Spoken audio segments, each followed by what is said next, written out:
watched this develop over time, and it appears to me that you really have an infrastructure in place. Now you have the science behind it. You have the evidence, and with the fact of the neurophone, you really don't even need scanning because the person doesn't have to have an implant. Yeah, and my own view on it is that people that receive the implants, like Mangum from Dwight Mangum from the States, he had his implants removed a couple of days ago, and what they found was there was a huge one behind. I think he said it was his right here, right there. There was a very big implant. There was two little ones behind the left ear there, and there was one in the palm of his hand. You see that mark on the palm of my hand there? That's exactly what his implant looked like when they took it out. Okay. And it was a little tiny thing, hardly like a pinhead. You could hardly see it. And they can fire these things into you, and when you're asleep or anything, and because your skin's piezoelectric, it charges the device naturally, so it never runs out of batteries or anything. It just works until you remove it. Yeah. So, yeah, but you're right about. I mean, I've got a full report that I'm going to release. I've already done all the technology on implants all the way to the end of it, and fully understood that. What I have, and now we'll have to add to that report, is that the neurophone could also be used on an implant. Yeah, I see. So that, yeah, because what you do is you take the circuit board of the neurophone and you place it on the circuit of the implant. The implant has a coil, and because of a receiver and transmitter, and because of the coil, it and the piezoelectric in your body, it self-charges all the time. Right. Your body charges. Right. Right. So I will go into. We can do that on a separate show. I've got a report on implants that I'm going to publish in the next few days. It's going to take me another week. It took a week to bottom out the voice of skull with every person in the world helping me. So I mean, I literally over the last 2 years, I've spoken to every top guy in the world on it, and if I hadn't done, I wouldn't have known, and I wouldn't have got to the bottom. So it doesn't matter really if any of these people are agents or they're not agents. It's not relevant, because if they are agents and they're giving me information, that can only be good for us, and it's only going to bring it out further. And with the new development that I've got of being able to make it mass market, it makes it very appealing to guys like yourself who are top lawyers who could bring this sort of case, because now there's millions of people that can be at the door. Now that's a totally different thing and a totally different battle to fight. And not only that, from a point of view of crowdfunding, could be incredibly easy to bring against them and bring them down all over the world in one go. And I definitely believe that the team's available to do that, with the willpower to do that. And I definitely believe that national security are trying to stop us continually from getting together to do it. But it ain't going to work, and we are going to go forward. It's slow progress. But maybe it has to be slow progress, because there's a lot of people at stake, a lot of investments at stake, a lot of people's lives at stake, all sorts of things. But nothing's going to change until we go change it. That's the truth, and no one's going to change it on their own. And no matter who you go try and fight with, any lawyers you want, using the TI angle, you'll never get a result. It's got to be a broad spectrum thing about the whole process. What is going on with our intelligence services? They no longer represent us, and they're destroying intelligent people, like guys like Michelangelo type people, like Flanagan and people like that. They're wrecking their lives and destroying them. And these are the guys that can change the world for us, and have in the past. We're at this point now because we've had these guys before, and now they're talking about. I mean, if you look back in history, like people like Michelangelo and even before that, if you look at what's the guy who invented the telescope, all these guys he was locked up for 10 years by the church because the Earth was round, and right. Galileo was in prison for 10 years by the church, and after it was realized released or whatever, however it went out, he was under surveillance his entire life. And because he said the Earth was round, and he was right. And so they locked him up. Yeah. Right, right. Well, there's a whole swirling controversy around that now. But now I'm thinking, is the best place for people who want to get in touch with you, want to really begin to join in, want to find out more, is the best place the TIA website? Is that the best place? Yeah, the TIA website, I'm developing daily. And if you join the TIA, what happens is you go through to a Facebook closed group. Yeah. So the TIs like Paolo is already on there, and John Hall, who's a prominent American guy involved in the TI game. These guys have joined it, and then everyone else will be joining it over the next few days. So we've only just got to the point where we can launch it, and we still haven't got all the data to put on it. But it's a full rollout plan. It's not a thing that will be stalled at any point. All the information we need to go forward is already bottomed out. So it's now really just a workload that we're getting through, and that we're trying to get stopped by, like I say, by the people trying to stop us. But that won't stop it. It'll just take longer to get there. So the more people that get involved, the better it is. You know, so if people join and then and they're experts on certain subjects, like I've just asked Magnus Olsen to do me a brain entrainment and brain mind control writing, because he's got the NSA program, and he's an expert at mind tech in Sweden on this subject. So I'm asking him to write that part for the site.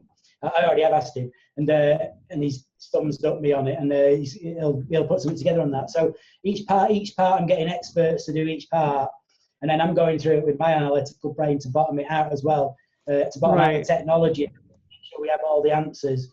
Because when we go, before these people, I have to be able to demonstrate it. You can't go before a judge and tell them you can hear things in your head, and you can't hear it. Oh, because, no, right. And that the same goes for implants, and the same goes for the two forms of, and the same goes for the brain entrainment. They're all actually the same process. They're all Flanagan, and they're all Flanagan's device. And he's the genius who started it all off. And unfortunately, the big bad wolf got hold of it on the first day. And if it hadn't have been, we might have all been living in a world where we're already communicating in the way we've discussed on this program. Right. Are there any points that you had wanted to bring up that you haven't had a chance to talk about yet? Not really, no. I mean, I really wanted to get the voice to skull principles and ideas out there about how it functions, and if people join, they get the full description, which, like you say, it's a big job. It took me 1 week to write with all the information already present, collating everybody's information from everywhere around the world, including all the world's top experts. The information in it is totally accurate and scientific, and it proves how voice to skull works. The reason I did this first is because the biggest problem I've had with TIs is that they phone up in despair, not understanding what's happening to them, in disarray, and there's nothing that you can do to console or tell them, because you can't explain how voice to skull works in a simple conversation. So they're suffering, and Magnus is on with this stuff every day. I've tried to stay out of that particular area because I wanted to find out what's going on, and Magnus is more focused on who's going on, if you like, and which is actually almost took him to his death's door. It's really crushed him as a person, having to deal with this day in and day out with thousands of people. And so I've done the same thing, and we think that we've got the answers. We think we've got the legal answers. We think we've got a legal framework now to take it in a genocide way to all the governments in one go, including NATO in that as well, and Europol and these other agencies. They're all going to be part of the same lawsuit. All intelligence agencies will be, and all governments will be, because it's all of them that are involved in it. And I can prove that. And if you like, I'll give you an actual official government document that I've got.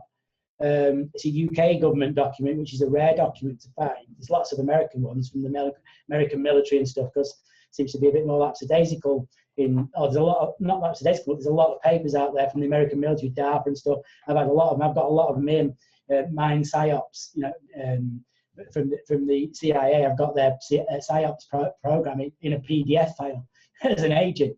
Right. Yeah, that was what they give their agent to brief them on how to do psyops. And, so there's not any mystery to this. All we've got to do is bring the court case, and they're finished. They're gonna have to compensate the people that were injured in it, and there's no way they're going to be able to lie about who was injured in it. Because it's going to all be exposed. So what all they're trying to do is hold it up, which is fair enough, but it's not going to work. It'd be better really if they just come forward and said, look, why don't we, with TIA, EU Cash, and the various other groups around the world, why don't we just sort it out with you, and then we don't all have to be embarrassed in public? Why don't you think that there'd be somebody smarter, wouldn't you?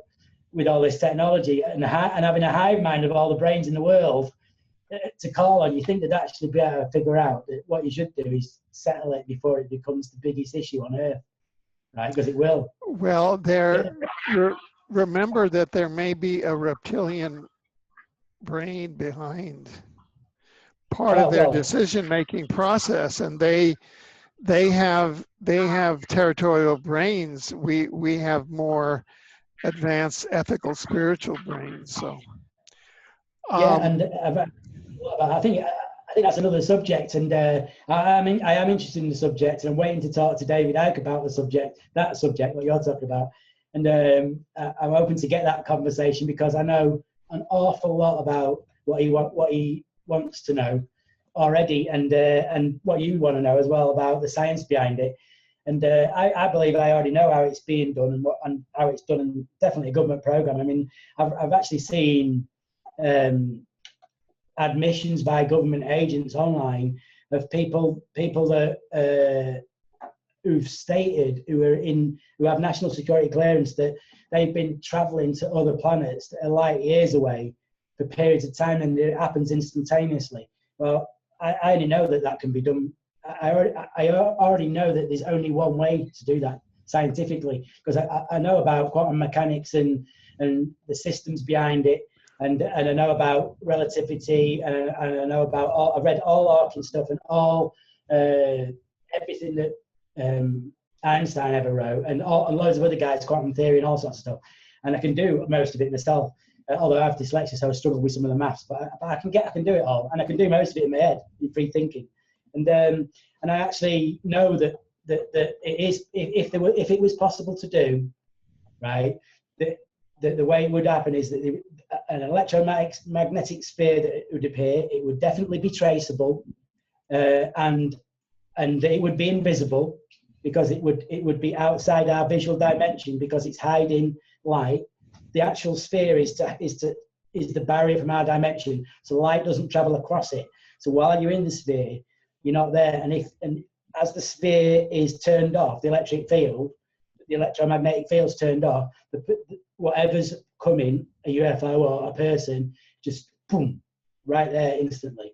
Now, if you was going to do that as a black hole theory for time travel, where you skip through the boundaries, which is the same thing, which is the boundary edge of a black hole is the same thing as dimensional travel. It's the closing point of the universe between the threshold of what one universe can stand against the next universe, right? And that's the barrier. And on that barrier, it's possible to skip through the dimension and come out in any time zone, in any part of the universe. So you could come out on Earth in the dinosaur era. It's that, and all that exists simultaneously. So all time exists simultaneously, running as it did. So when I was a kid running around in my mum's lounge, I'm still running around in my mum's lounge now in time, right? And that can be accessed at any point. And that is, they already have machines that do that. If they haven't got one, I could build one, and I'm not even working for them. So. Right. Yeah. They call them chronovisors. I just want to say this, that I want to commend to the audience. First, I want to commend you for the achievement that is the scientific breakthrough, well, where you took Patrick Flanagan's insights, you really took it to the next level, and you've laid bare how the V2K and how this,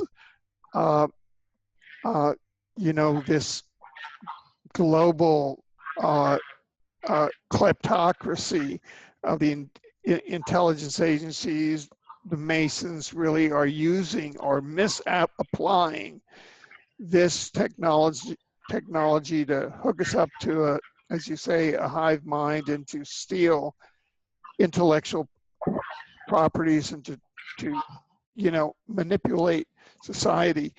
And I really urge everyone watching this program to go to your website, to the TIA website, and to download that paper to really,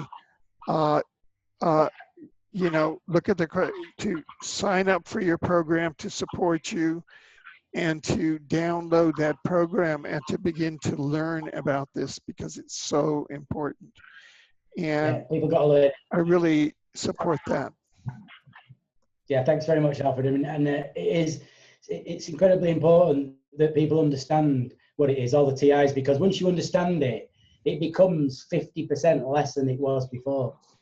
Because when you understand something that's attacking you, yeah, it's not as big a threat as it was when you don't understand it. So the people that have got these demons approaching them and all this type of thing, that must be really terrifying if you're a religious person. Well, they should take, you know, hope out of this, in that whatever they believed in before is still the same thing, but these demons aren't coming to get them. It's the MI6 and the CIA and the NSA that are coming to get them, and it's a global plan, mind control that's going on. Yeah, yeah, and as you've mentioned in the course of the interview with the woodpecker and whatever the Western version of it is, the whole thing to dumb down, yeah, to dumb down the whole planet. It's happening to everyone. So everyone who's listening to this program, you don't have to be a TI. You're just out there. You are being there. There is a program now that is beaming the, you know, the that frequency at you to just tap you down and really, you know, and so we have to unite. And I think that your program is a very good one. Yeah, thanks, Alfred. And any person that's also opposed to this sort of brain entrainment, they can also become a member of the TIA.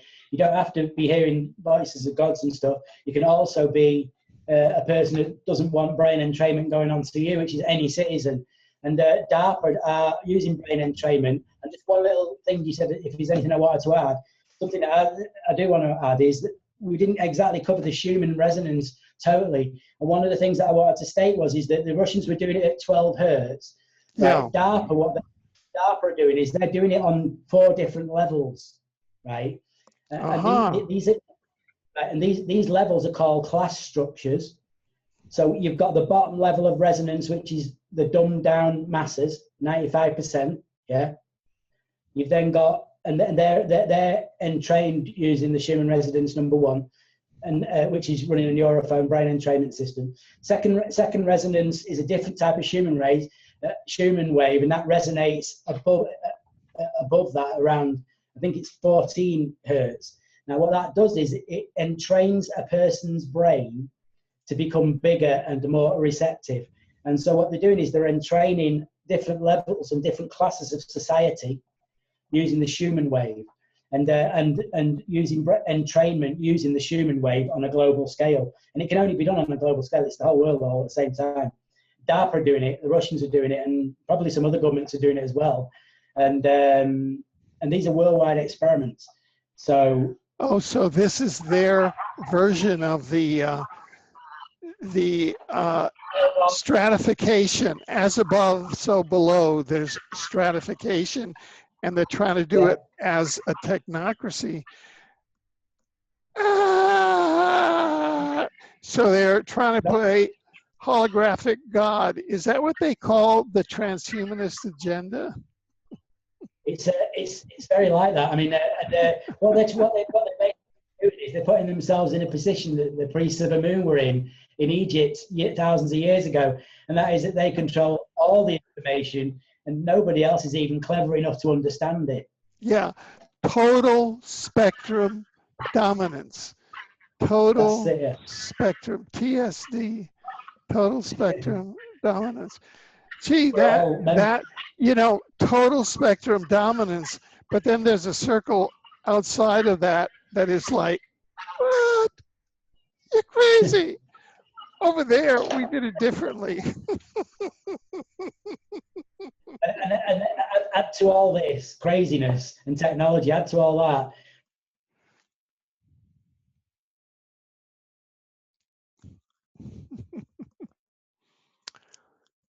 what's everybody going to do? I mean, according to the ancient tablets, as Nibiru comes past every sort of 3,500 years on its cycle, which NASA don't even know yet, but I knew 25 years ago. And wait, could you please repeat what you just said? Because I mean, but more slowly, about Nibiru's cycle. I learned 30 years ago that uniform tablets that the Nibiru planet, which is Planet X, that the NASA are now calling it, that's starting to disturb what's called the Kuiper belt, which is the external belt of distributed debris from a forming leftover star that surrounds the Earth. Right? So that is being disrupted by a planet with a magnification the size of Jupiter at the moment. Yeah. Right. And so they spotted that. I knew this 30 years ago because it says it on clay tablets from Mesopotamia 30 years ago, that it not only states the size of Nibiru as being the same as Jupiter, it also states the color of it that it's going to be. And it also tells you that its trajectory path. It doesn't tell you its trajectory path. It tells you that it's in a different trajectory to the other planets. Right, and the reason that they do this is because they sort of leave an apology to Earth, is that sorry that we destroyed one of the planets with our planet, because their planet hit another planet, which was the asteroid belt, and completely destroyed it, because their orbit comes right through our orbit, right into the inner part near the sun, and it passes Earth's orbit. So in the future, in billions of years, it is going to hit our planet. And any of the others. Now, it's got a massive magnetic field like Jupiter, this thing, so it's not something you can hide, and that's why they've had to say it, because guys in these massive labs now that are looking at all these star pictures are starting to see this. I mean, Caltech have found it. They found the disturbance in the stars and reported it. And other people have started finding it, saying, well, there's something there, and it's got to be bloody big. It's got not something little. It's like Jupiter, you know. Right. So this is yet another.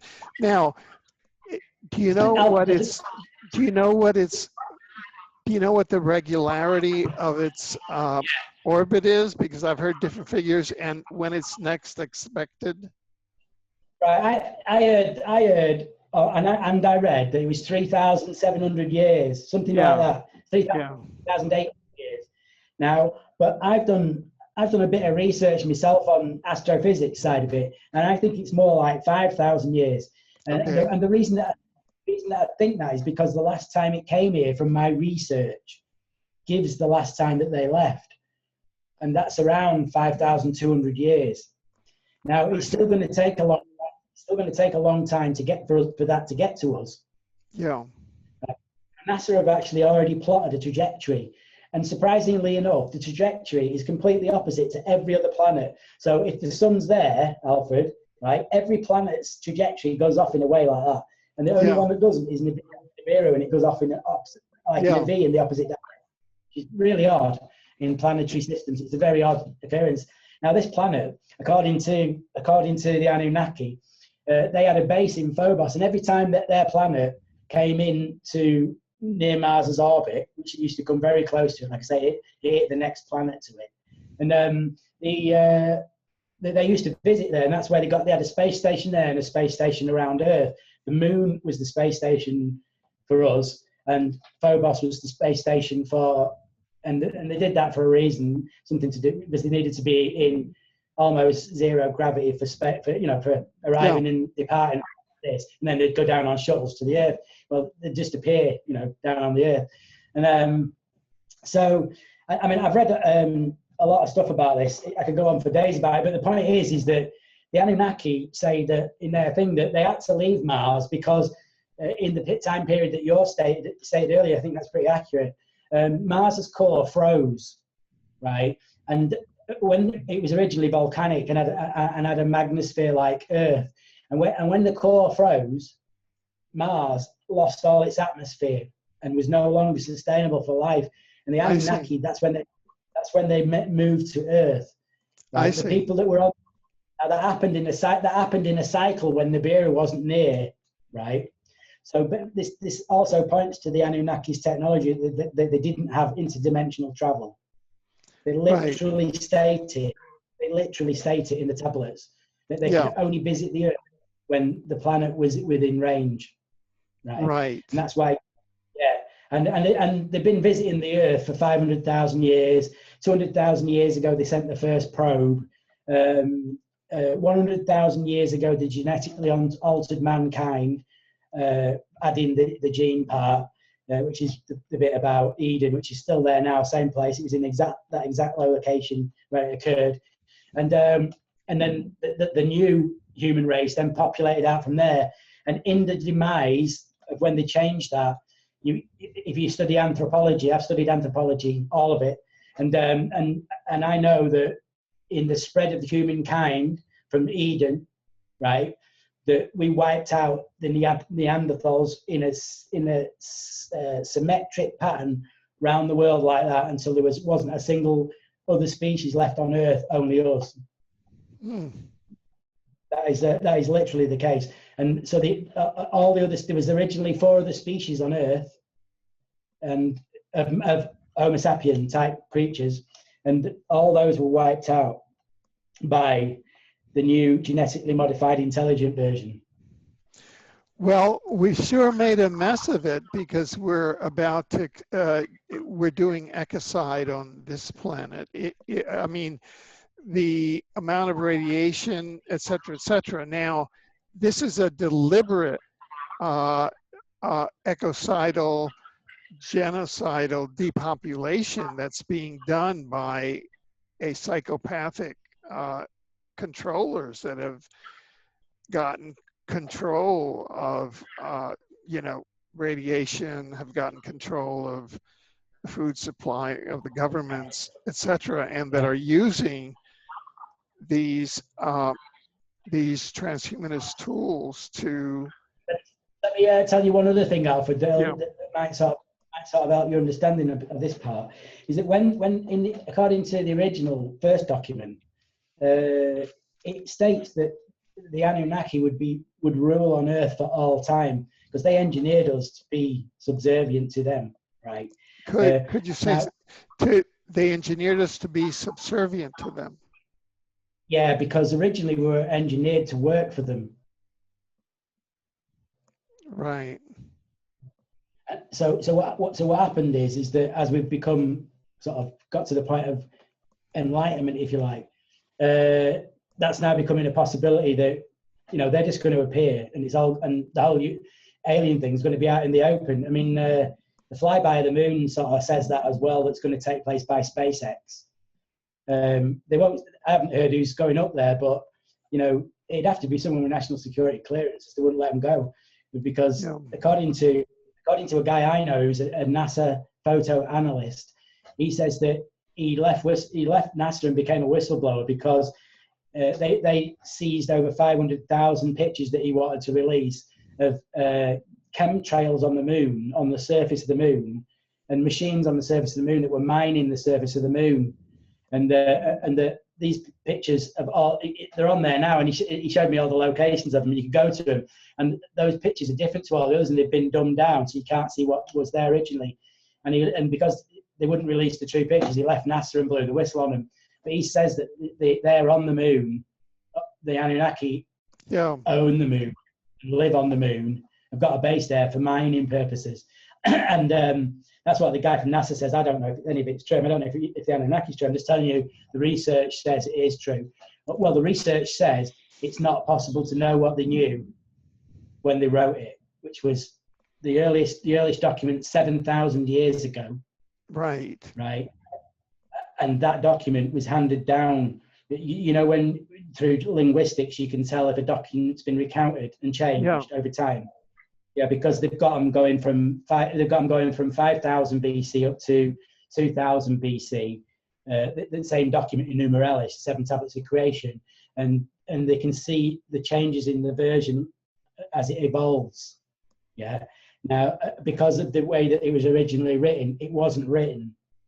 It was a recounted story that was written down, and anthropologists know how to do all this sort of stuff, and so they're saying it came from much earlier, possibly before the Ice Age.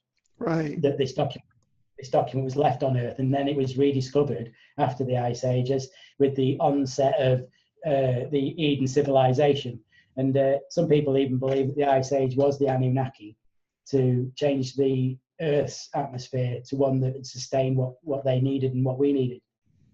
Right. Bearing in mind, Alfred, that world's population during the Ice Age went down to 3,000 people, all living around the Mediterranean. Everyone else was dead. It's an unusual figure.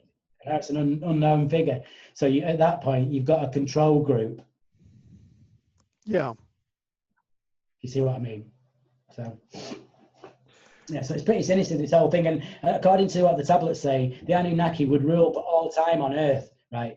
They've already had a nuclear war on Earth, which was one of the bombs that went off was on Temple Mount. And actually on Temple Mount, which was supposedly an Anunnaki base, is actually stated in the tablets of the Anunnaki as being the second Anunnaki spaceport on Earth. It was Temple Mount in Jerusalem. Right. That was hit in a nuclear explosion by them in a war between themselves, according to what the tablets say. And the war was over the treatment of humans, and where one guy was wanted to control and dictate everybody. He was a general, and the other guy. Now weren't Satan and Lucifer liaisons to the Anunnaki? Right. There's a massive crossover in all ancient history. I mean, I really understand ancient history a lot. So when you say Zeus and the Greek gods, and you say the Roman gods, Apollo and their gods, and and before that you've got the same gods, Enlil and the various gods of the Anunnaki. All those gods, including the Norse gods, Thor and Odin, and all these people, they're all the same people. Right. Right. So they're all the same people in every part of the development of humankind. I know this for a fact because I've studied every single part of it, and so the gods, as areas would develop, would appear, help them. For example, in the city of Ur, which Sir Leonard Woolley, a British archaeologist, uncovered in 1926, 28, I think, something like that. What they uncovered that and discovered that the wheel was invented in Ur. The first stone building in the world was built in Ur. The first written writing ever in the world was done in Ur. Agriculture was the first place it was ever done. The control of water as a mechanism for irrigation was invented in Ur. So the fundamental things that we understand as being a human being all started in one place, smaller than the little Spanish town I live in now, with like a few hundred people. And that town had made 7 of the biggest inventions in the entire world. And how can that be possible? Yeah, I once wrote a book called I, God on Earth, URTH, and that the word earth had evolved from earth. Yeah, exactly, yeah. No, right. Because it was the first city of the new mankind on Earth. Yeah. And that's why everything is discovered. Now, do you think that the gods, are they like interdimensional beings in your? I'd say that when they were here, because you've got to remember, Alfred, here that we're talking, they came here and made us 100,000 years ago, genetically altered us. They didn't make us; they just genetically altered us to look like them, to be like them, and make us piezoelectric, exactly the same as them, so that we could communicate with them through telepathy. Yeah. Yeah, so they could talk to us quite easily because they didn't have the neuro blockers. Now, what happened when they made us is that they removed our lifespan. Originally, everybody on Earth lived for 800 years. So everybody, and I'm trying to get to your point now in a reasonable, constructed way about where this thing about angels comes from, right? Because it's true, but it's not angels. And now, what happens is that you've got let me get my train of thought. So we're now talking about the Anunnaki come down here and they've made us in their image. In that process, Noah and Methuselah and all the people that are talked about in the ancient documents that were written. Now, this is before they engineered the lifespan out of us. What happened is they made a bunch of workers with a 100-year lifespan, but some of the indigenous people that still had a long lifespan, they give them the intelligence, but they didn't remove the longevity. Right.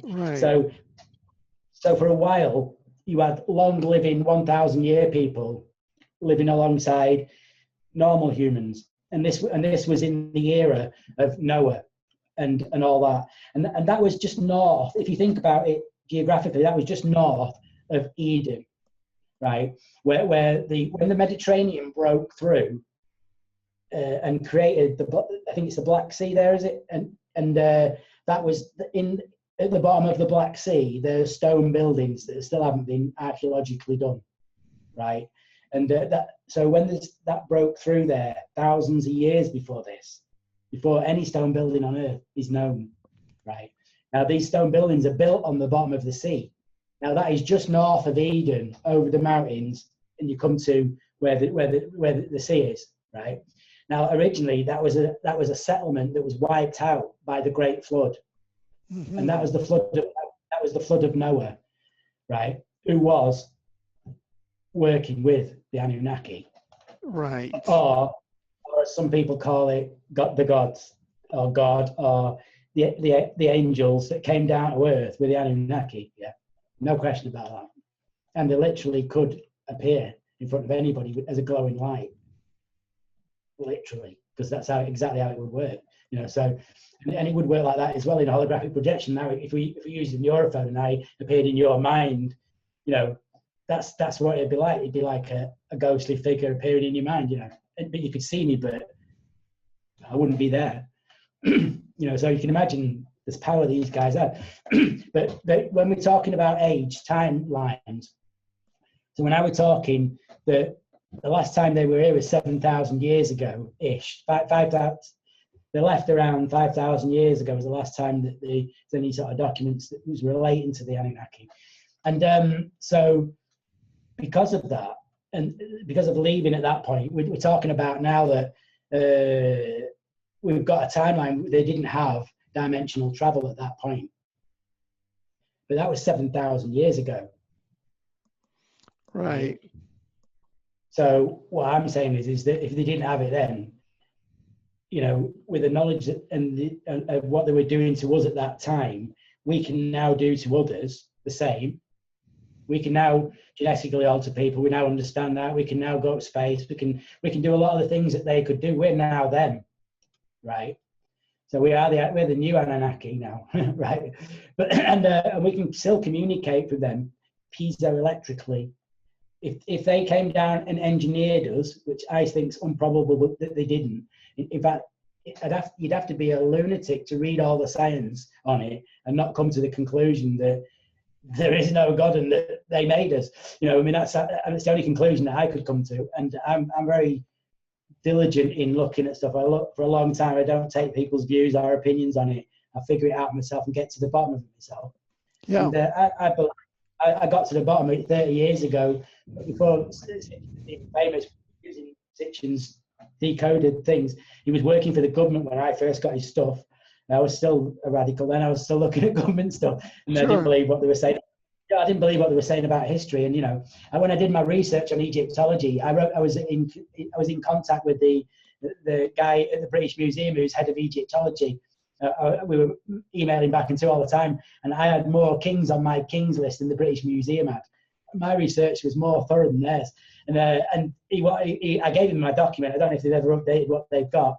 It was theirs is based on this war with the king's list on, but there's loads of other stuff, and they just haven't assimilated it correctly. And but when I started checking the Sumerian one, the timeline went back 250,000 years. So the Sumerian king list went back 250,000 years. So, and that is a found document that's real, right? It's not a document. It's actually like a pyramid-shaped stone with the carvings of how that came about, the 250,000 years of kings on earth belonging to the Sumerian civilization. And according to their kings list, right, their kings started living shorter at the same time, right? And all the kings before Noah and those guys all lived the same length of time as Noah, right? And it's said that the Anunnaki were immortal. I already know how to make humans immortal. I knew about it a long, long time ago, before I even understood the Anunnaki. It's a very simple process. In your genes, you've got a longevity gene that controls the length of time you're going to live. And if you take that gene out, every single living creature on the planet's got the identical gene. Every living thing, every plant, every fish, everything in the planet. And if you take a gene from a giant redwood tree, it will slot straight into a human, and you'll live for 1,000 years. Well, you won't, because you'll die because of aging. But that's a separate gene. But that's just another part of controlling longevity. But longevity is already possible. It's been possible on the front cover of the Times magazine, if anyone wants to get into it. Going back 30 years ago, it was announced on the front cover of the paper by a famous scientist who disappeared, and so did all his research. It was on the front cover of the Times that he discovered life make humans live for at least 200 years longer, maybe 1,000 years. And in his estimation, within 5 years, that would be released and we would be living for 200 years. That was on the front cover of the Times 30 years ago. Now that's been suppressed. Yeah, now that's suppressed information. That guy's gone, he's disappeared, all his family's gone. And there was another 2 organizations that also discovered it as well. I subsequently discovered it myself through research because I wanted to understand the process of it. And, you know, that's history now. I always want to get to the bottom of these things, but yet when I found out that people live for a lot longer, well, I thought there's got to be a simple reason how. So I did the science to find out how you would do that. If you was an Anunnaki, it's simple. You just get the gene and now you live for 1,000 years. Only thing I've got to do is stop you aging. And the way you do that is really simple. You take your stem cells, in your body, you've got a base stem cell, right? And everybody has it all through your life. So you can take that base stem cell, and that base stem cell can become any cell in your body. So you replicate that cell out in cloning, right? And you do the cloning by taking out the cell, the nucleus of one cell. You replace it with a nucleotide for 1,000 years living, and then you put it into the casing of a cell that's had the nucleus removed. And as soon as you put it in, it immediately starts replicating into a new human with a 1,000-year lifespan. Now the technology that's behind the cellular interconnectivity, which is the key to all life on Earth, which Flanagan tickled with his experiments. I went a lot further years ago than this, and I found out that not only is that all true, but it actually goes way beyond where we're currently thinking. You know, Alfred, it's a huge thing, you know, that we're uncovering as the human race. I think that'd be a good way of describing, is that because it's a movement, if you like, all over the world. Every government's under threat from its population. Why do you think that is? Because they're threatening the population. In all of history, when any tyrant threatens a population, they're gone in years. Literally within a few years, they're fucking gone. All of history. I've studied all of history. It's been the same all through history. As soon as you threaten the population because you're losing control, you're gone. right? And that's what's happened. And all the, like you say, whether it's the lizards or the monarchy, or it could be anybody, whoever it is who's controlling and pulling the strings, whatever's going on, they know this is coming. Yeah, they know the change is coming, and it's going to change. And we're going to become sentient beings, much more sentient than now. And this technology, when it's taken off these fools that are destroying people's lives with it and used for what Flanagan and other people have designed it for. Do you think he designed it to do that when he didn't have any idea about that? He wanted to make a deaf person hear. That was his idea. His idea was, as a kid, can I hear music through this electrically? And he put the two Brillo pads on his head and found out that he could, right? And only faintly and crackly and stuff, and then started messing about with it. And next minute, you know, old Jed's a millionaire. And he's discovered that one of the world's most incredible secrets and never been credited for it, ever, by anybody. And the guy's like, in my opinion, and studying the books of people like Einstein and people like that, this guy is right on that page with them. And he's been completely, which is a sad thing for the modern world, is that guys with that amount of intelligence can be put down like Flanagan has been. And really what he should have been done, he should have been on the shoulders of the giants that have got finance, and they should have backed him, and everyone in the world could have benefited from. There'd be no deaf people, there'd be no blind people, it'd be completely eradicated, and the brain entrainment would cure all mental diseases, because you could entrain it out of them, the thing that's making them bad, you know. And so all this is all being held back, and it's really bad, and it's been gone on way too long. And it's only guys like me, you, and all the guys I've been mentioning, who I've been speaking to, these are the activist guys, the only guys that are ever going to change it and get the government in a position where they have to disclose it. And you're right in what you're saying, Alfred. It's going to end up that we're going to have a situation like Mandela had, where we get a tribunal, and we do it so that the masses don't go and kill all the Masons and monarchy. We'll have to do it, right? Yeah. Because otherwise they'll all be hanging off lampposts like they were in the Second World War in Italy, you know. Yeah. And you know, nobody wants anarchy. I don't want anarchy. I mean, I'm totally against it. I'm against, you know, bringing what we've got much more forward and getting the human race going, because we've actually now got everything we need to populate space. Yeah. And that is the future of mankind. It was the beginning of mankind, and it will be our future. And it'll happen just like America. You know, America 400 years ago, if I told you I was going to go to America, they'd lock me up, you know. And if in fact, if I told you that even existed, you'd be probably chained by the clergy and tortured. So and then it become real, and next minute millions of people like rats are leaving Europe, going there, and that's how America started. Space is going to be exactly the same. You know, right. We're just tickling it now. We've just got the technology now, a bit more technology regarding radiation that we need. But I'm sure that that's all in hand, and we've got all that. And that now gives us the foothold to get SpaceX. Well, we've never had that before, so that's why we've never been back to space, because we can't go back to space because there's other people there. Every single astronaut that's been in space, every single astronaut that's been in space has reported an unidentified flying object. Everyone has reported UFOs, is what you're saying. Yes. Yeah. Yeah. Now, I've got technical theories as to what they are, but unfortunately, the technical theory is that it'd be another life form. So I'm not going to go into what that is. But it's to do with how a molecular life form would form in space, because it wouldn't have a solid shell. Like it'd form like water in space, right? And then because it'd group together, because gravity and electrostatic forces force it to group together. So it group together as a single cell embryonic organism. And you could do that because hydrogen, which is the most abundant thing in space, as the system within it to create energy that a living life form could live off. So there could be loads of these little life forms.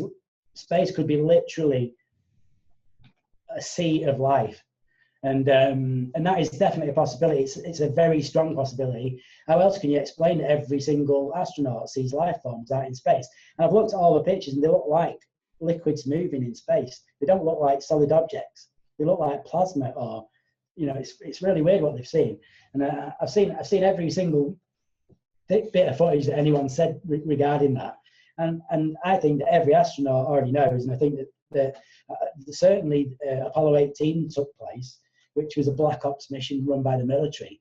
And in that mission, they certainly found things on the moon that meant they could never go back there again. The Russians were also on the moon, and they couldn't go back for the same reason. So there's a bigger picture here and that'd have to lead you to the conclusion that somebody was controlling those governments. Because if you was a government, if I was like Trump now, and I knew I could go to the moon, right, I'd just go to the moon, right? Because there's trillions of tons of rare elements on the surface of it. Well, right? well, you know, there are these people out there now in, I don't know if you've heard their names, like Corey Good and a whole bunch of people that say, oh, well, I was just out in the Kuiper Belt at a base, and I was here and there, and they have a whole reality going with the Nazi secret space program, et cetera, et cetera, et cetera, with no secondary sources. I mean, there's nobody from their space program that has showed up that said, yeah, I was there also. So yeah. What you're saying is that you really haven't found, you're not even sure of what the physical reality is. You're looking at hard science and perception, and you're saying, wait, really, when you're looking at these things, check things out thoroughly from a scientific point of view. Always ask for secondary sources. I think that a lot of the answers to all this stuff, including interdimensional travel, which major generals have said is going on, and in fact, can't remember the guy's name now, but he's a really famous American guy who believes in three-dimensional stuff. I read all his stuff. I don't know if you know his name. He's a very famous guy. He's in these meetings with the CIA. He had meetings with all the top government for years and years and years. And it turns out that a lot of the top generals and stuff and government people, as with the targeted individual situation, they don't know what's going on at all. They have absolutely no idea that these things are going on, and they don't believe you when you tell them. And even when you show proof, it strains credibility that they could be signing off funds for these projects and stuff, and they don't believe. And so this guy's been doing a lot of that. And I'd have to say that, you know, interdimensional travels is, the Nazis discovered it for sure.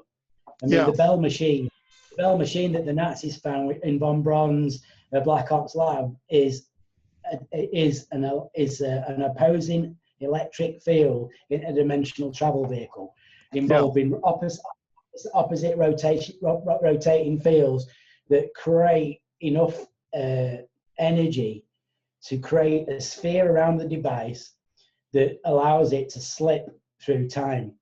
Not just time, but dimension. So yeah. it can slip. Well, it's actually the same thing. Time and dimension are both the same thing in reality. They're just different. When an occurrence occurs like this, right? I'm holding this lighter, so I drop the lighter.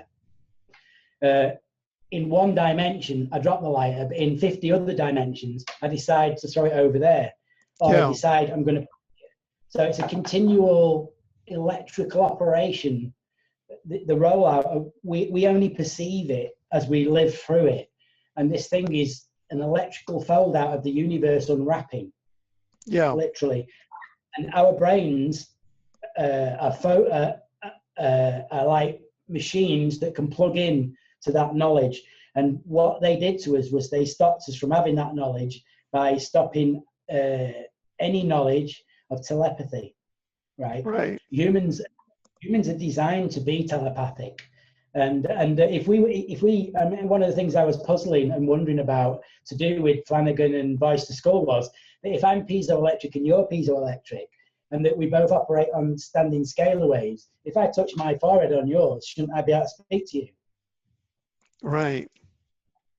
it's an anomaly, and I'm still researching that actual anomaly. If anyone's got the answer, drop me an email. You mean if I could you say just that sentence again?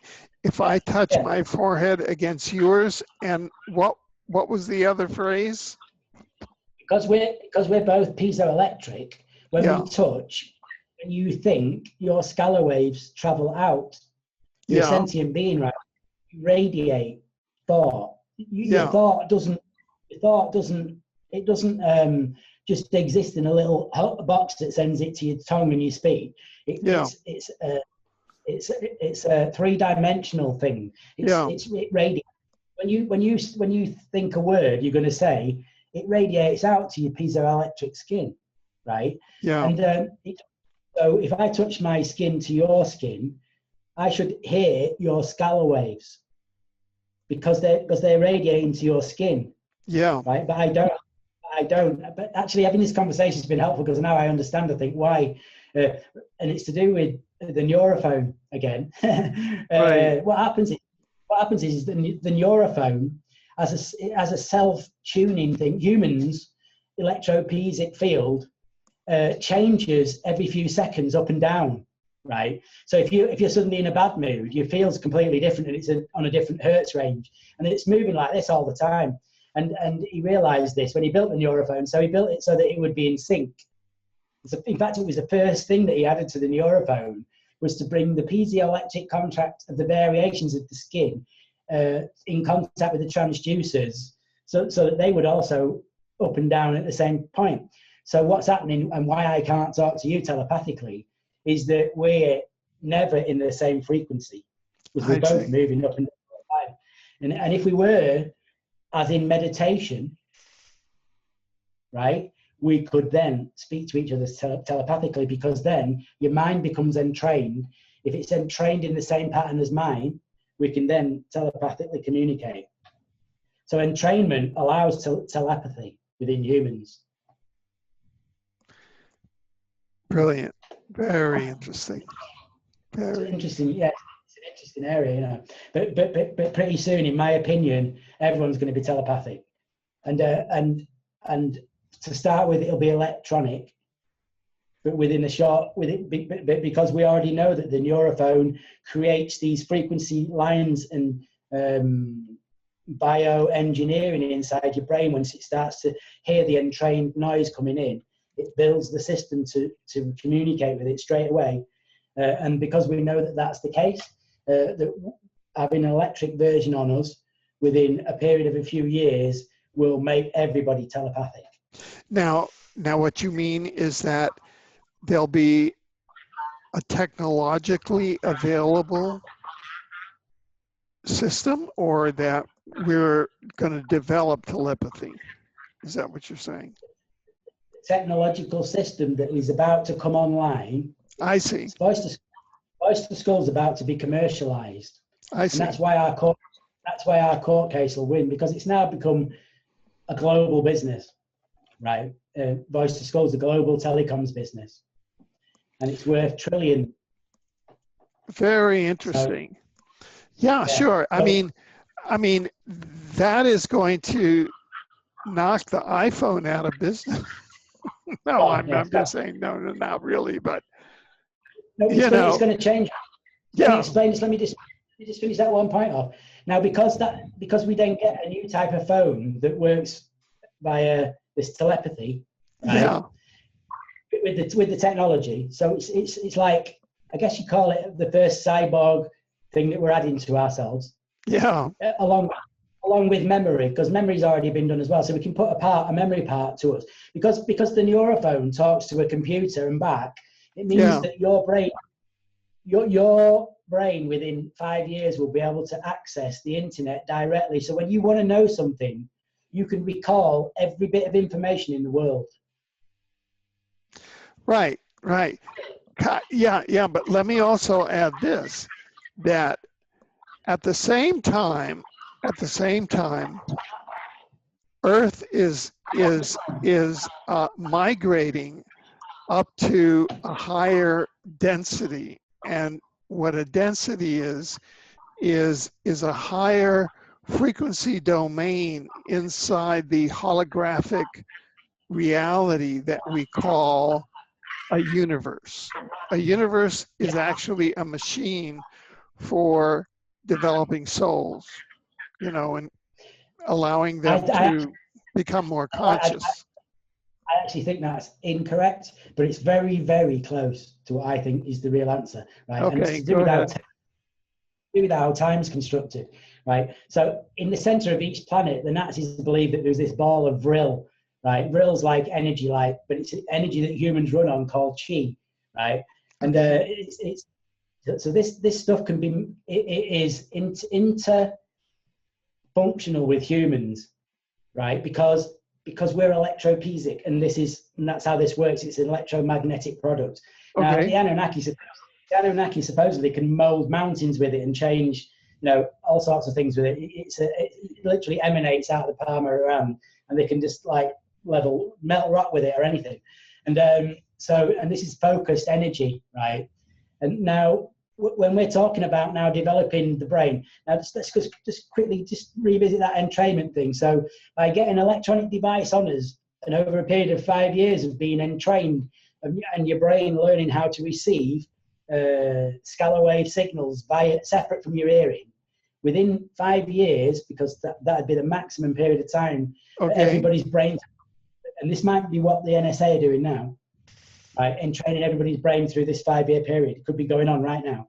And at the end of that period, right, we are then able to have telepathy, right? So what the phone, what it does is it entrains your brain, and your biology creates the channels to hear telepathy on. And that's what so what you're telling me is that you think I'm becoming more telepathic. We'll be self-independent telepathically within 5 years. Yeah. But Don't stop. What I'm saying is this: is that, yeah, I can see what you're saying, and the following is the case: that independent of the technological case, my soul, which is a holographic fragment of a non-local entity that is outside of this time-space hologram. It's outside of this time-space hologram. Now, let me cover that point. With life on Earth is made by Earth, right?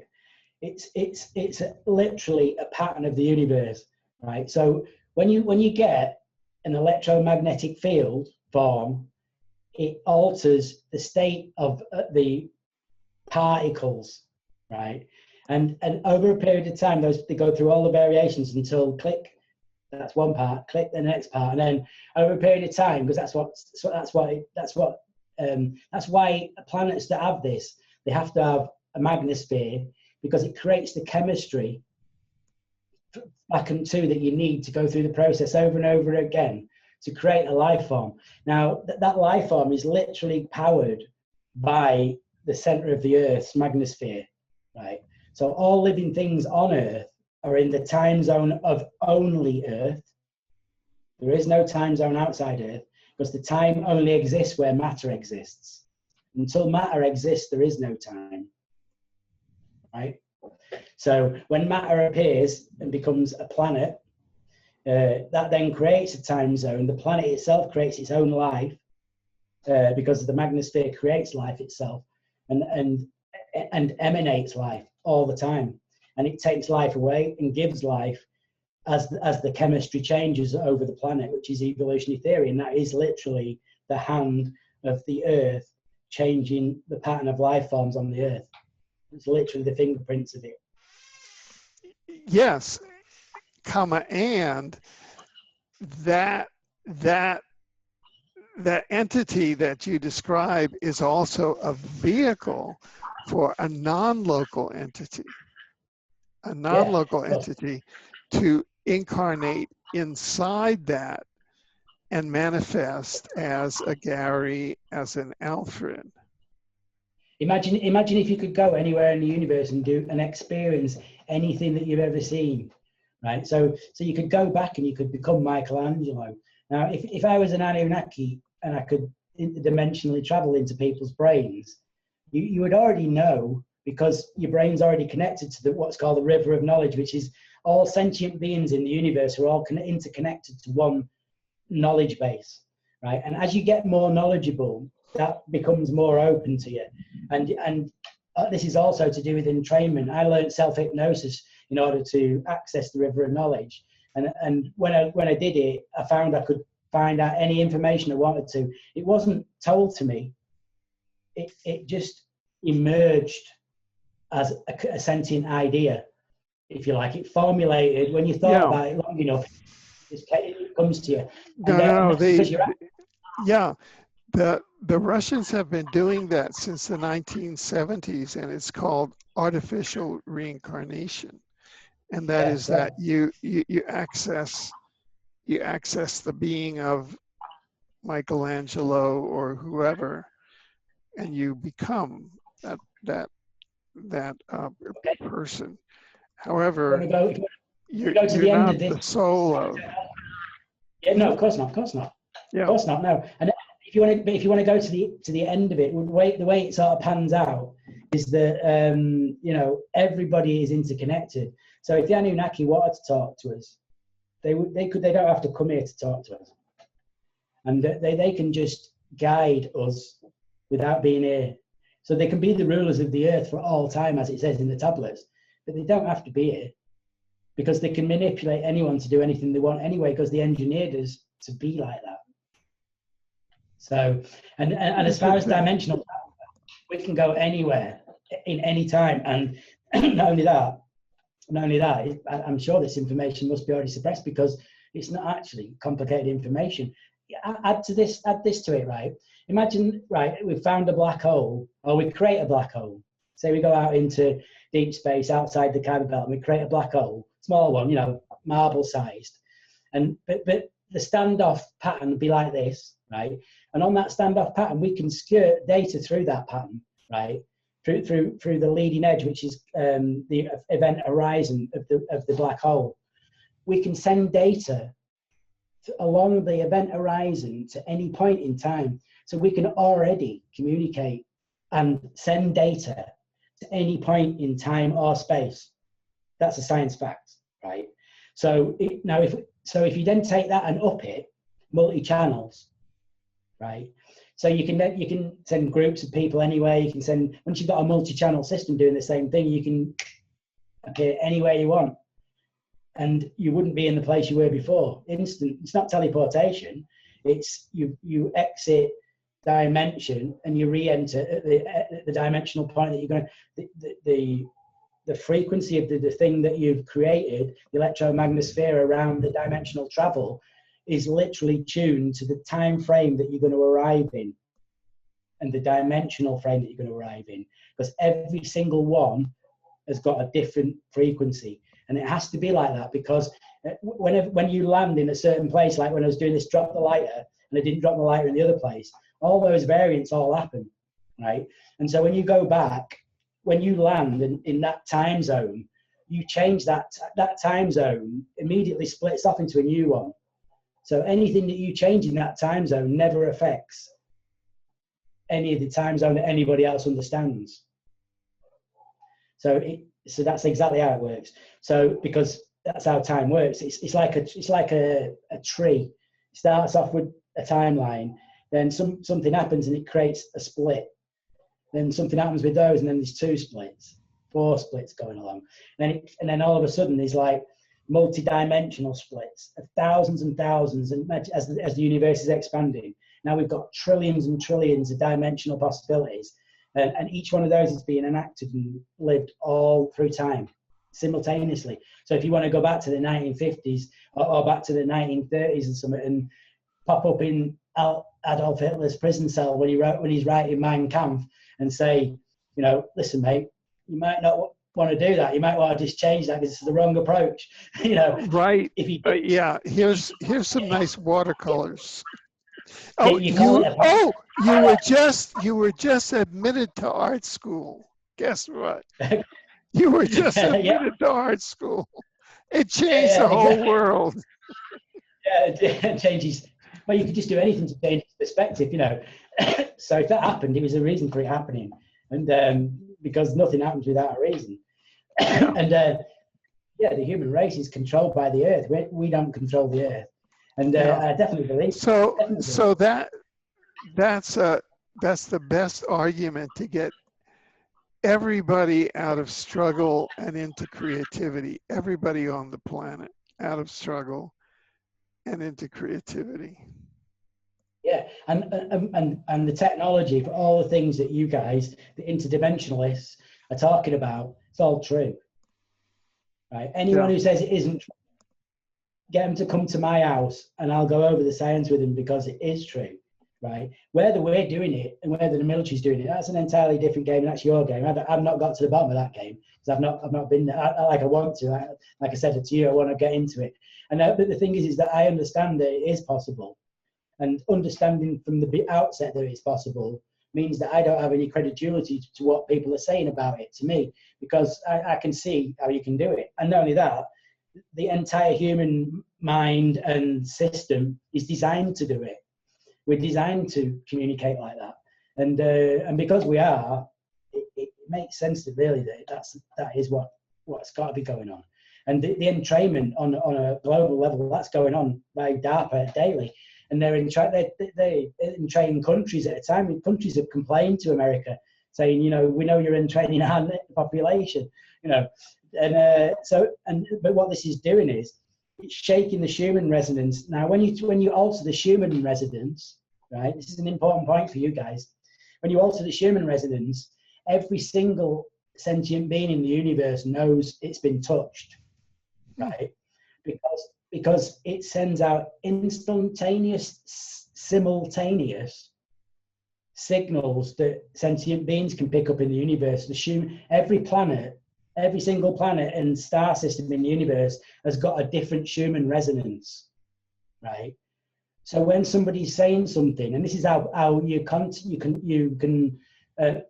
in real time talk from one planet to another, because the Schumann resonance exits our reality and enters the other planet.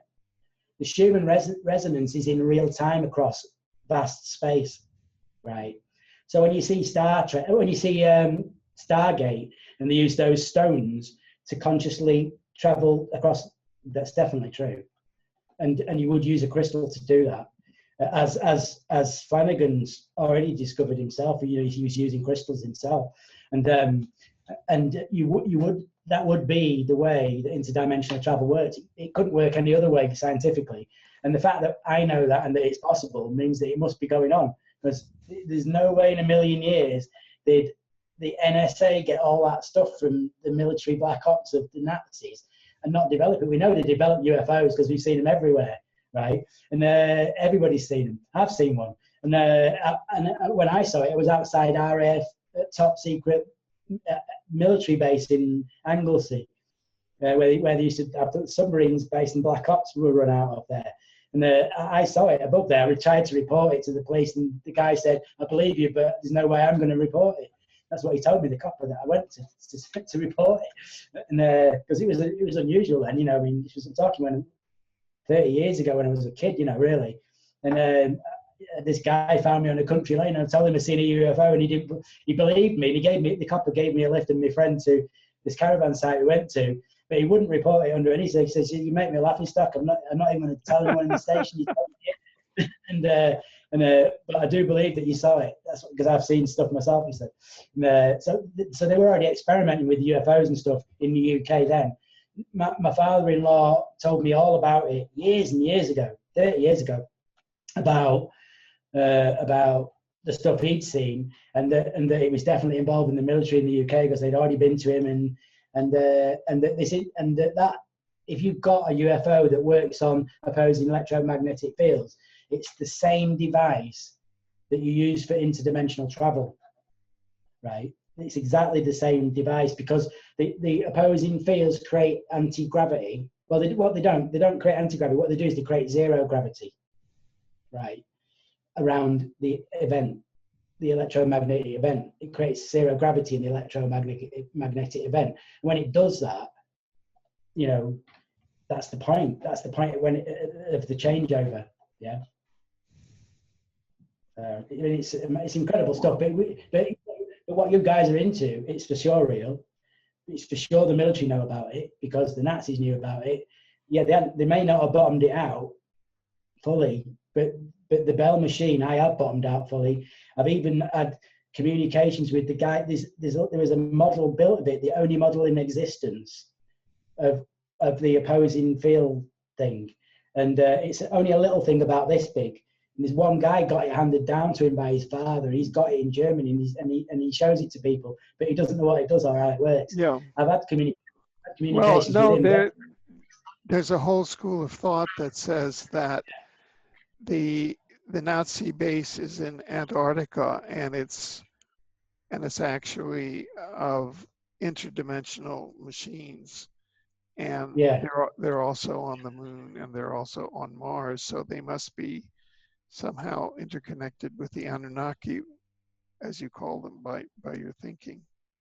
I think if there was civilizations in space, there'd definitely be rules in space. You know people, Alfred. You're a lawyer. Yeah. So it'd be very serious conditions about the leaving space with nuclear powered sort of electrical systems.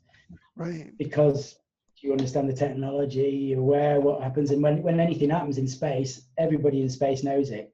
Like I say, because when you create an event on the Schumann, like an atomic bomb explosion, right? That's like ringing the dinner bell to the Anunnaki, right? Or to any other. If there was any civilizations out there that interdimensionally travelled, letting off an atom bomb, would ring the Schumann wave across the entire galaxy, right? Instantaneously, any life forms in the galaxy. Yeah. So that's what the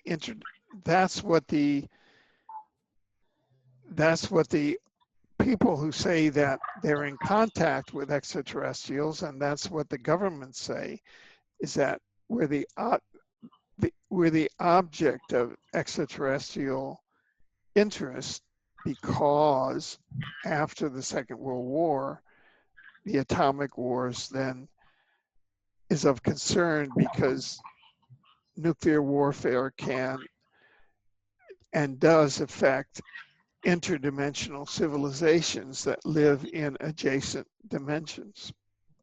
That's exactly correct, because an atomic explosion breaks the barrier of dimension. That's literally what it does. It tears a hole in the space-time fabric at the core of it, and it's only a split second, but when it does, everyone who's a sentient being around the universe would have to know that. And not only that, but anyone in any time sphere that had ever existed on Earth would also know it. So yeah, because it reverberates throughout the whole Schumann wave. The Schumann wave is part of the frequency of our electromagnetic frequency that makes us a sentient being. That's why we're electric, so we can communicate with it. We do communicate with it. That's why when one person has an idea in one part of the world, another person will have the same idea in another part of the world, because we're all connected and the field is sentient. Yeah. No, in 2014, myself and one other scientist wrote books called The Omniverse, on the Omniverse. And we didn't know each other, and we were in different parts of the world. We both wrote a book on the Omniverse called The Omniverse. Yeah, well, so for an example, if you was an outside civilization looking in on Earth, and you wanted to help that civilization break through some barriers, one way to do that would be to give some information that they're not aware of currently, that would then be dissipated amongst the community, and eventually it would become sentient knowledge and everyone would acknowledge it. And so maybe this is what is our coming of age invitation card. You know, like I said to you, when I invented that free energy machine, I don't know anything about free energy. I've never studied anything, but next minute I literally knew everything about it. And I sat down and I literally wrote it all out in diagrams that looked like Michelangelo wrote them. I showed them to somebody, an MI6 guy recently, and he said, who drew all that? And I said, I drew it. He said, no way.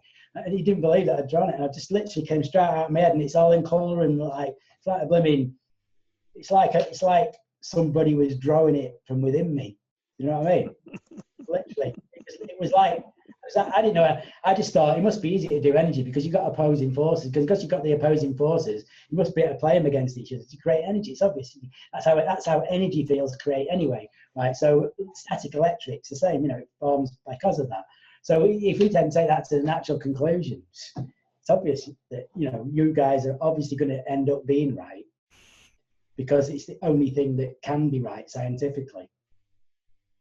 So by that tone, you've got to say that it's like the introduction into leaving Earth, because you're not leaving until you've done it, because until you can do all these things, you can't even communicate with us, right? So we become telepathic and piezoelectric like we're supposed to be.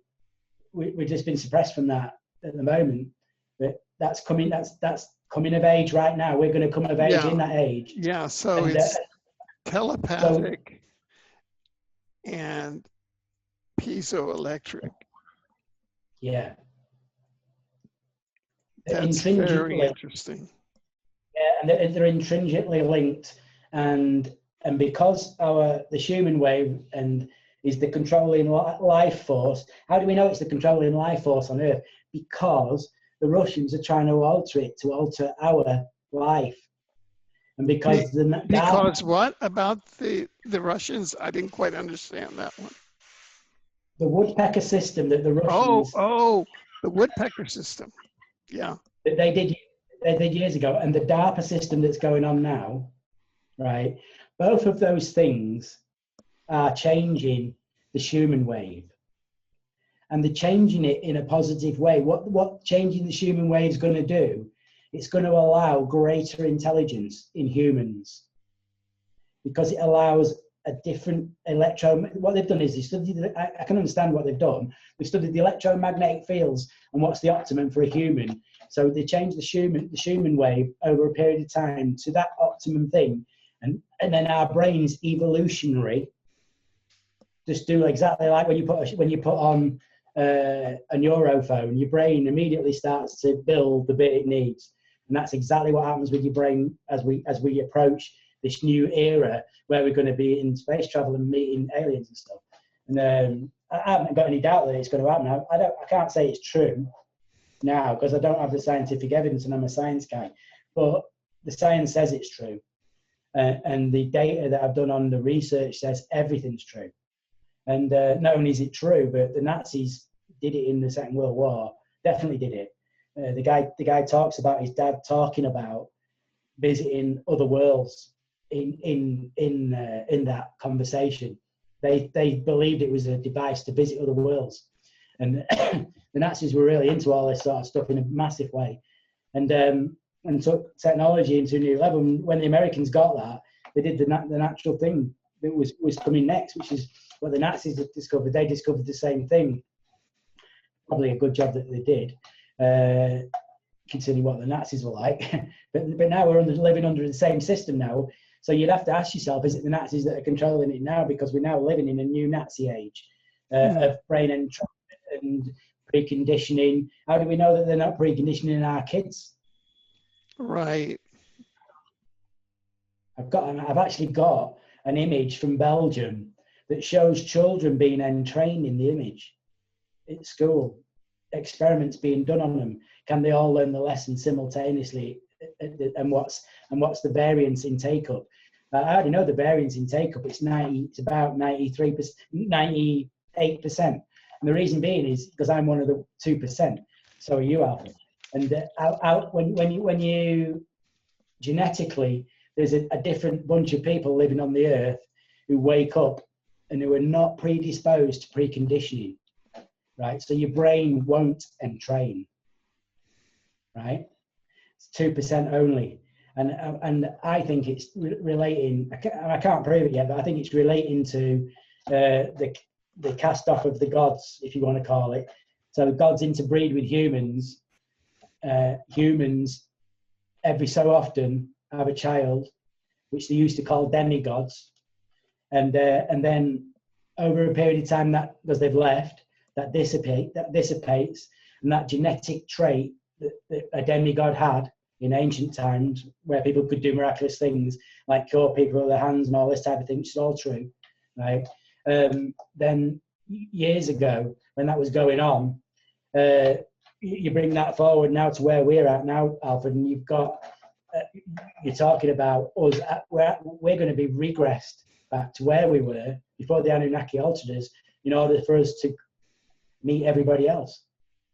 Because we were originally long living, we were originally piezoelectric before they came.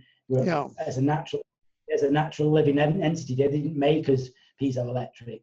They created us in their image, but using material from Earth, not because obviously their bioengineering wouldn't survive on Earth under the gravity, the magnetic fields. I mean, they're 9 foot, 11 foot tall, completely different. They grew up on a different planet, and so they're a different shape because of that, because they grew up in different chemistry.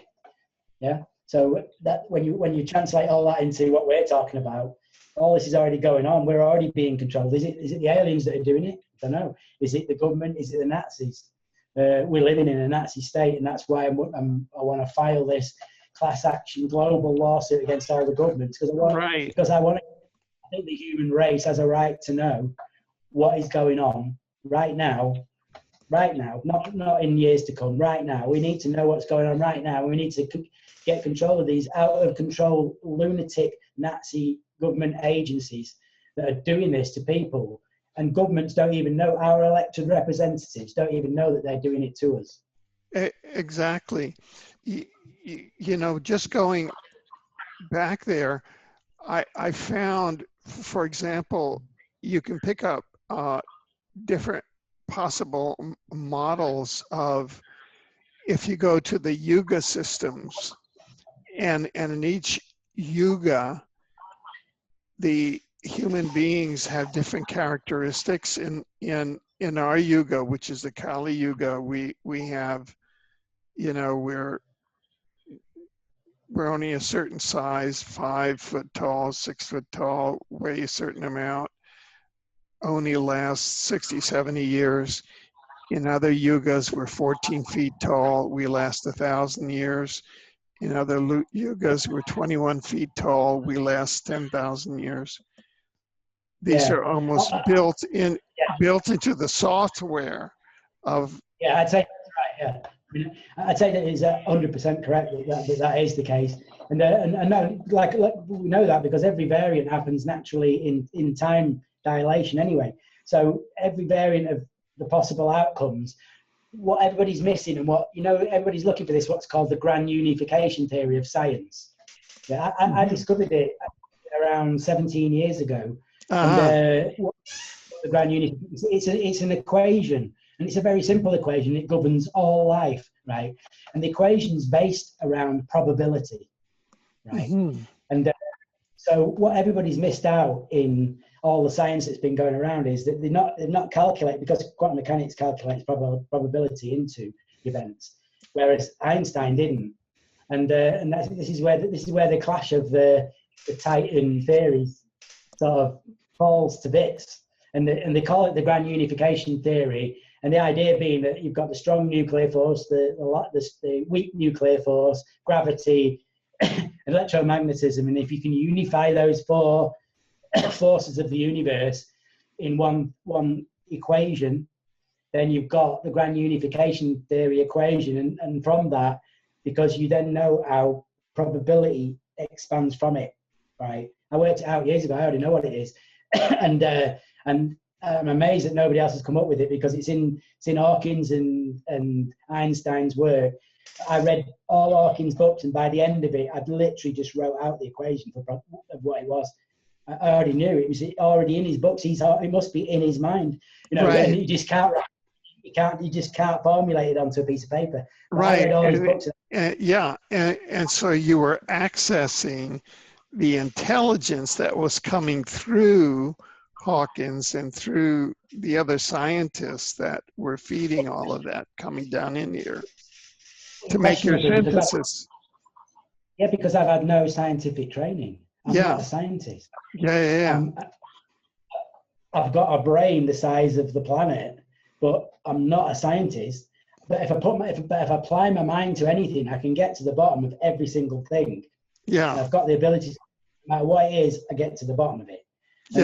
And yeah, it just takes time, and it takes collation and great minds as well. You can't do it on your own, which is why the hive mind thing's incredibly, that should be going on now. You think we'd be having wars if everyone was hive mind? No one wants to war. So you are in favor of the hive mind? I think it's the future of mankind. No matter what you do, we're about to develop telepathy naturally because of the neurophone and the rollout of the telcos of that device. When that rolls out, we'll be telepathic within 5 years. They probably know that, but we'll also be able to be visually telepathic, so we can communicate with each other in 3D right in front of our eyes. So that's probably what some of your guys might be experiencing, because that's exactly how it would happen. You know, if other people from other dimensions are already talking to, and you know this, I don't know this because I've not researched that area yet. Although it's right on the list, but I've got loads of things to do in Target. I've got to do the things I've got to do first, you know. Because I'm right there trying to get it, and I know a lot about it already, but I can't get to it because of all the other stuff. I've been stared at it twice, which sort of tends to me to be a reason that it's going to be true, and that's where you should be looking, right? So if it is the case, then all these other things are all true, and not only are we going to become telepathic, but we're also going to be able to teleport, because if you're piezoelectric, you can generate your own field, which is what the Anunnaki, which it states that they do using. But the Nazis, when they read about this vril power, they went all over the world looking, trying to locate it. Literally, they even sent 5,000 scientists and armed troops to the Mongolian desert to find the entrance to Agathi, where it was believed that the Anunnaki lived, in an underground base, which has been spoken about in the history of mankind since the first written word of mankind. And it's all over the planet. They live inside planets. They don't live on the surface because they're not stupid. You know, they know, you know, if you live for 100,000 years, you don't live on the surface of a planet, because if you do, you're going to be dead sooner or later, right? So you live in an environment you can control. So, and that's the Anunnaki, and that's why they lived inside Phobos. It's why they live inside the moon. And you know, sure, do I think they're real? Everything I've researched says they're real. I can't find one piece of evidence that disproves that they exist. I can find around 400 pieces of evidence that are impossible to prove that they don't exist. Right? So I say they exist, you know, and that it's got to be what's going on Earth. And then we've reached a point now where we're a threat to anything, right? So we've got to be reined in. Maybe this is part of the training, reigning, and the part of becoming a hive mind. It creates the consciousness that then doesn't allow you to do these, how could you call them, atrocities against your own species. Yeah. Very interesting. Maybe the higher, because the development of a higher consciousness and a higher human wave, allowing that higher consciousness, which is what DARPA are doing and what the Russians are doing, definitely if you want to know about that in detail, talk to Magnus Olsson. He knows about the levels that DARPA are using to train brains worldwide, and that it's the class system. He knows all about it. He's got the report on it from DARPA through NSA, right? Mm-hmm. And it literally says that. I've read it, and it literally says that. So they're doing that now. Is it a good thing? I'd say that yes, it's going to be a good thing. But unfortunately, in order to bottom it out, like you do with any science, you've got to experiment on monkeys. I'm a monkey. You're a monkey. Right. And we're the ones that are getting experimented on, right? And they're trying to bottom it out of science on obviously they're picking intelligent guys to do it with, because there's no point in picking someone who's a bricklayer, because he's not even going to, because he doesn't go outside that. I mean, he's probably as intelligent as anybody else, but until you got the ability to go outside that zone, which only 2% of the population have, which I reckon is related to the genes from the Anunnaki originally, that every so often it comes up in one of the population, and that those populations are geniuses like Flanagan and loads of other people I've met during the course of this investigation. They're all way above normal population intelligence levels, you know, and the way they think about the world and structure of the universe and everything. I mean, they've got it all sorted out like me. And these guys know all this stuff. Like, they don't know it as learned knowledge. They just know it's true. And there's a reason, because we're plugged in, you know, you're plugged in. And every so often that plug's a little bit more open than others, you know. And there's one reason why they stopped worldwide the production of marijuana, which was the biggest single crop in Britain up until the 16th century, because it opens up neural pathways. TCHC opens up neural pathways, which allows you to become more sentient. It's actually one of the chemicals that makes neurons fire, right? So, and it's naturally made in the human body.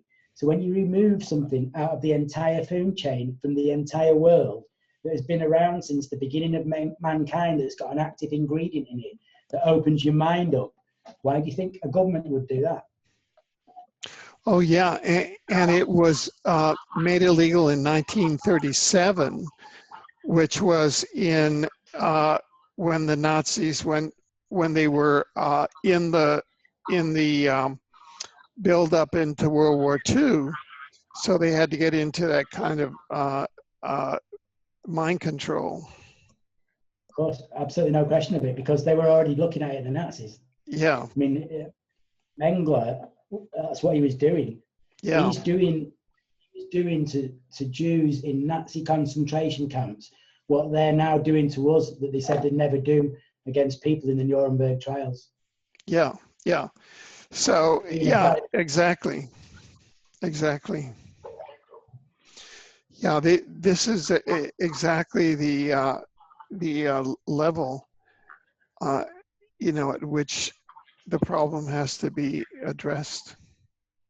Yeah, and so going back to the voice to skull and targeted individuals, it's a little bit of technology that they've allowed to trickle out to allow the gang stalkers to control the people that are against the state. Now, which technology are you talking about? I missed that first. The what? Voice to skull. Oh, voice to skull. Okay. The neurophone and the microwave auditory effect have been deliberately allowed to be used by police forces, by every country in the world. And I know that because Barry Trower has been hired by every police force in Britain to give consultancy on voice to skull. Right. So why do you think they would need consultancy on voice to skull? Because they're using it. Right. So everyone who's and what they do is they have tech teams that use that, gang stalkers that back it, and they've got a nasty little government system that they use, the mafia and all the people that they control that are under their control. So they're either in their organisation or under the control of their organisation, the people that they use. And they use all those as the main gang stalkers. And then there's around that field is other gang stalkers that they tell lies to and bring them into it, that local people that destroy people's lives. That's what the TIA is about. We want to bring that to an end, and we want also to bring all these other points that we've been talking about to the world's attention, because you need a world's forum on it right away, because this is not an unreal technology. This is totally real. It's totally going to happen. There's no way out of it, and the genie's already out of the bottle. And so now what needs to happen is there needs to be like a moratorium on everything. Everybody needs to get together, sort out all the TIs, and put their lives back in order financially, right? Mentally, because some are suicidal and left in all sorts of conditions. In fact, the MI6 guy that came out here was saying to me that I should create a community out here to bring the people out. And he said that that would probably be backed by financially by them. He told me that literally face to face. So, because they know the damage that's caused. Wow. Yeah. So they're already looking at damage limitation. And Right. so I obviously don't care about that. What my care is that I want it ended now, and I don't want it going on ever again with anybody. Right. But the technology, I want it fully explored by the world's best guys now, not by some locked away NSA guy. This needs to be for everybody, because here's the thing about entrainment, and the CIA have been using this for years, the neurophone for entraining agents to go into Russia. How do you think an agent can learn a local dialect? Because he can be entrained with a neurophone to speak fluent Russian dialects.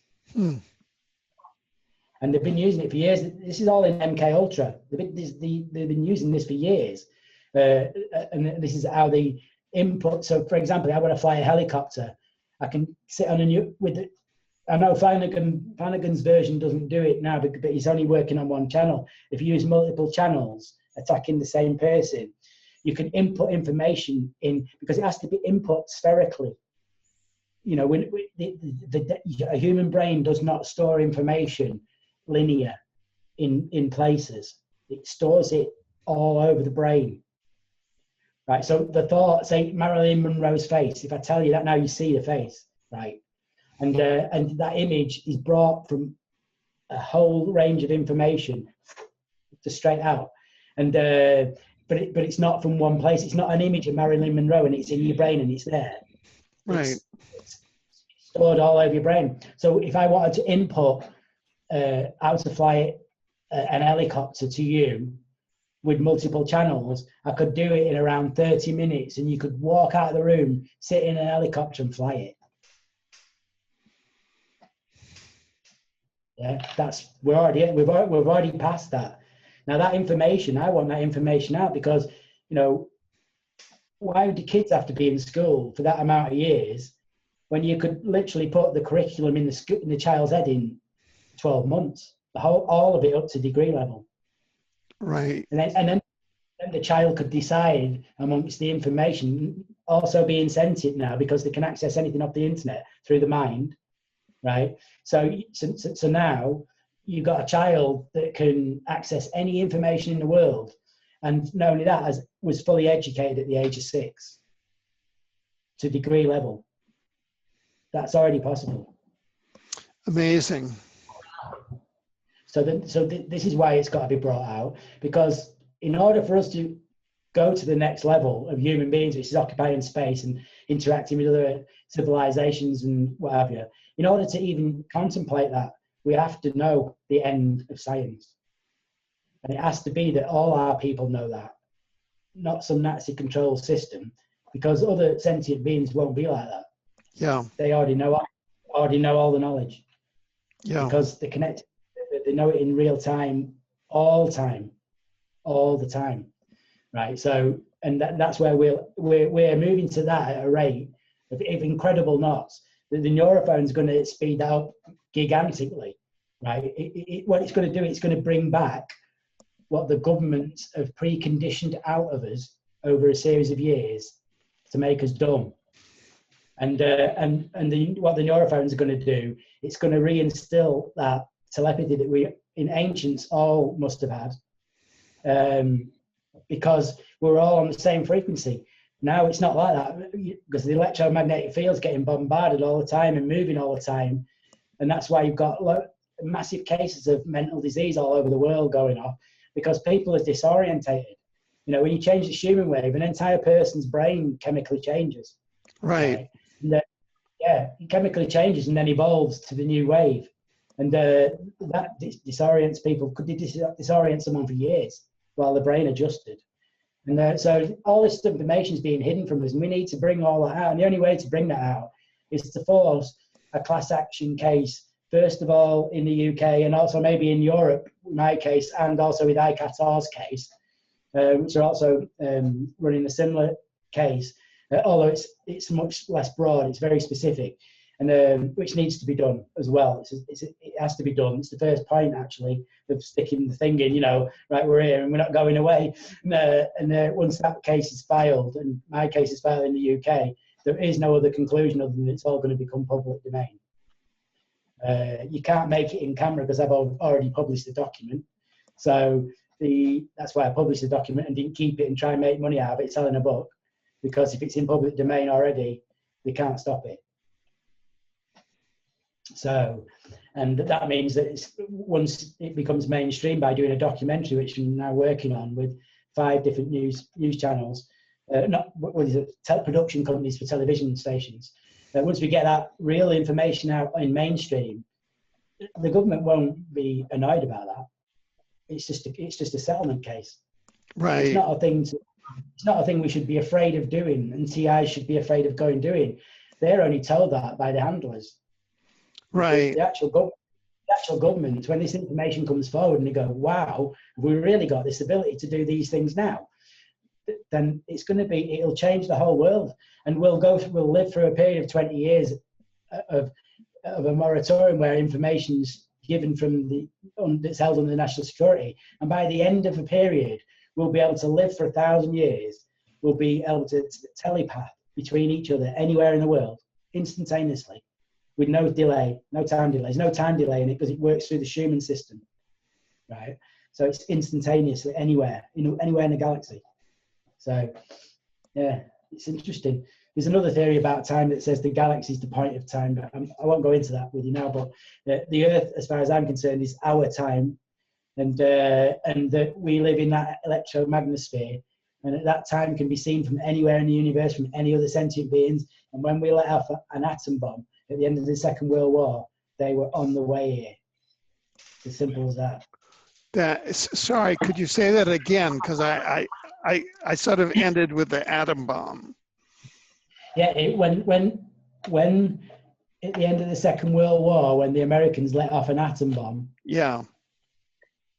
From that moment, every civilization within contact range of us was on the way here. Because they heard it in real time. Yeah. And they can come in real time. So that from the moment that atom bomb was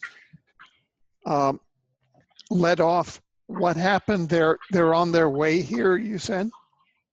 Yeah. Yeah. No, right. You instantly the location. They could teleport instantly to the location because the Schumann resonance is different on every single planet.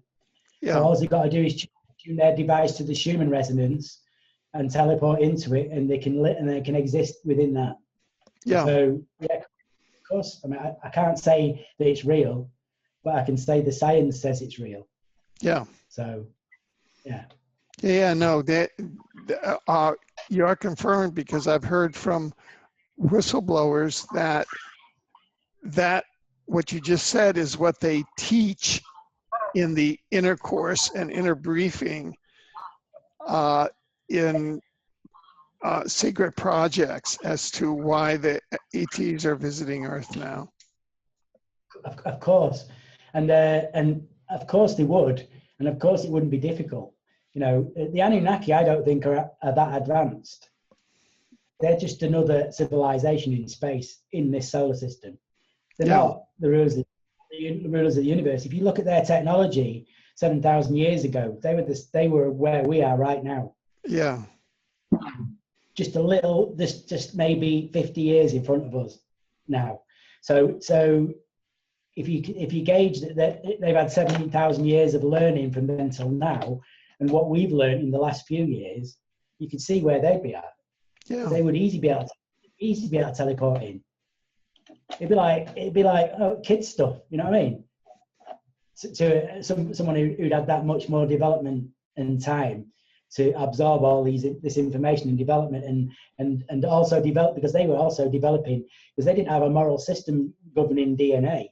No moral. In fact, they're the emblem of priests that carry the knowledge of mankind, how man works, has always been the same symbol that the Anunnaki used at the beginning, which is a pole. And on top of the pole, sometimes there was an eagle, but always round the pole, there was this opposite spiral snakes. Oh, yeah. Two snakes' heads come out and meet each other, right? That is the staff. Oh, my God. Don't tell me. The priests of Immune, the priests of Immune used that staff. The Anunnaki gave that symbol to, and a lot of other symbols as well, including all the military symbols, are all Anunnaki given, including all the star systems that we know now as they were all done in Sumeria. They weren't done in Rome and Greek, which we all say. That's all rubbish. You know, it was all done in Sumeria. It was, the whole universe was all named by them in Ur. You know, and I've read the tablets. They name everything. The star systems, Orion, everything. You know, everything's already decided. There's no the Romans doing it, and they're just copying what they did, and it literally travels down the trade lines. So the next place that learned and used the staff with the curled snakes was Egypt, right? And Priests of Amun had the same staff. And now, if you look at the people that run the World Health Organization now, they have a stick, twisted snakes on it. Now, they gave us that because of a reason, right? The twisted snakes are the representation of the coiled helix of the human DNA. Right. That's the significance, and that's why it's always been held. The holder of human knowledge always has that symbol, and always was given that symbol from the beginning by Gilgamesh and all those people. Yeah, and the word is that at least contactees from the Regional Galactic Governance Council, supposedly an interview, I mean, I'm just recounting, told us that we were originally designed as 12-strand DNA light beings in the third dimension, and these are and that the Anunnaki dumbed us down to 2-strand DNA light beings in the third dimension, and those are 2 strands. So they're saying, aha, we did it to you, 2 strands. Yeah, and I think what the information that's been given to us is that the entrainment program that the Russians and the American military running has got 16 strands, right? Now, I think that they already know about what you just spoke about. I didn't know that information, but now you say about the strands and that we've been taken down to 2, that fits exactly with what I've read on the Anunnaki stuff regarding about how they genetically engineered us. And because they needed us to work for them, we couldn't work in the current situation because we were too stupid, like cattle, almost to them. And so what they did was they engineered us enough that we could liaise with them via telepathy, and also enough that we could do the jobs that they needed, gold collation, other stuff that they needed doing on Earth. And so we started to become their helpers, and they fell out over it, had a war over it, and they left because of it, supposedly over the war. They had a nuclear war on Earth, I think it was 50,000 years ago or something like that. And it was the end of the Anunnaki on Earth. And it was a war over humans. And the war was that their guy who carried the staff, who was the guy who, he was the scientist, he's the guy originally who carried this twisted snake staff. He was, I think he was called Enlil, and his job was the well-being of mankind. That was his job, right? And the other guy, I can't remember what his name is now, but he was a general. Yeah, it could be Anki. Yeah, he was a general in charge. The general in charge of enforcement, and he believed that humans should be enslaved and forced to do what they want. And Enlil believed that humans should be sentient beings and allowed to develop into what we've created, which is we'd become them eventually. And because that's how genetics works, it always reverts back to its original state, but it takes generations and generations, thousands of generations, and then eventually we'll become what we were engineered from.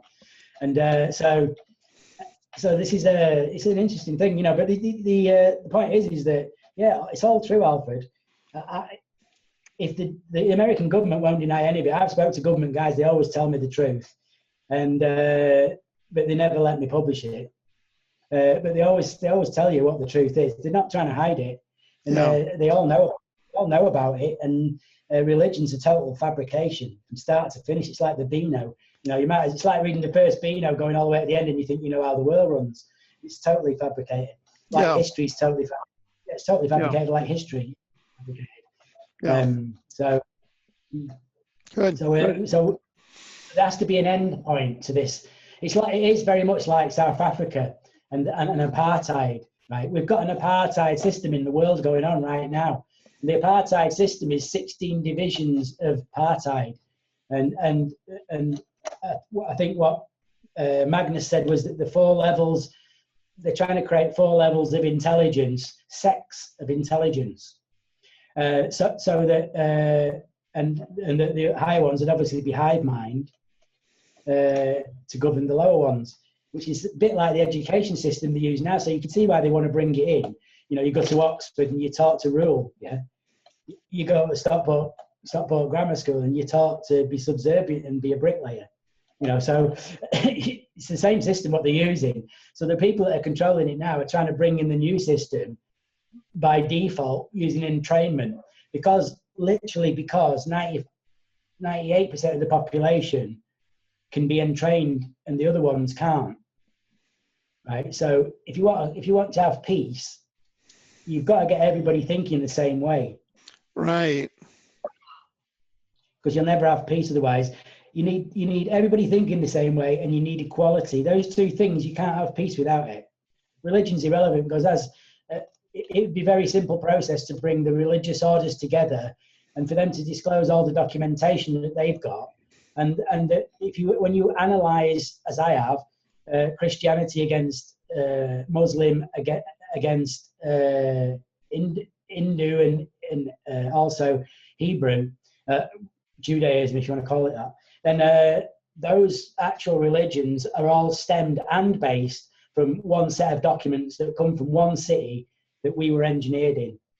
Now, if they want, it's up to them if they want to admit it or not, but it's true and they can't disprove it, right? The Enuma Elish, the first story of the Bible, comes from the city of Ur from at least 7,000 BC, and there's nothing whatsoever to do with God. Right. And it says, in the beginning, the gods made the universe. In the beginning, there was darkness, right? So they're talking about the Big Bang, creating a universe. Yeah. And they describe the entire process of creating a universe in the Enuma Elish, not in the Bible. That's been changed and altered and fixed up and stuff, right? But if you read the Enuma Elish in English, as I have, then it tells in the beginning there was darkness in the firmament, and then out of the darkness the gods created light, and then there was light, and this was the Big Bang, right? And out of the Big Bang, they tell you and if you read it in that process of understanding of astrophysics, you will understand exactly what they're saying. Remember, these people know all about the construction of the universe at this point. Right. So when you read their stuff, you've got to read it that you know all that as well. That's why a lot of people don't get it, because they haven't had the education to understand it. You need to know the background stuff to be able to put it into context. Right. And the context is that they definitely exist. Right. There's no other context. Right. The stuff I've read it couldn't have been planted. Right. Because these tablets have been dug up by at least 8 different people, the same tablet with the same story on it in different countries. One was found in Egypt.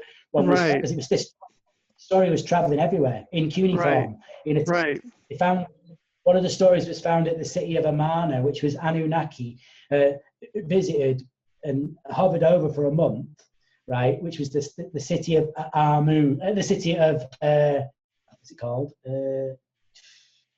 Akhenaten was the pharaoh of it. I can't remember what the name of the city is now. But this city, Akhenaten, was the monotheist pharaoh. He's the guy who brought in the belief in one God, the Aten, the sun god. Yeah. So if you know your literature, Freud wrote about Moses being Akhenaten in 1924, before he wrote the book on psychology. Before he was a psychologist, he was one of the world's leading archaeologists. And he found out that Akhenaten was Moses in the Bible. So Right. I wrote a book. It's called Moses as Akhenaten by Freud. I no one even knows. understand. Yeah, it's amazing. But when you realize that Freud wrote that book and then wrote psychology that everything's based on, and his cousin wrote the report that went to Hoover on consumerization that was implemented in America. The consumerization model was written by Freud's cousin. Having read Freud's work, he worked out away from Freud's work with Freud to control the masses using consumerization. So, Right. so this is there's a lot to the background of how it's been developed and who's controlling stuff. And it comes right out of what you're saying. When we exploded the first nuclear weapon, from that moment on, Earth was on an entirely different path and has been ever since.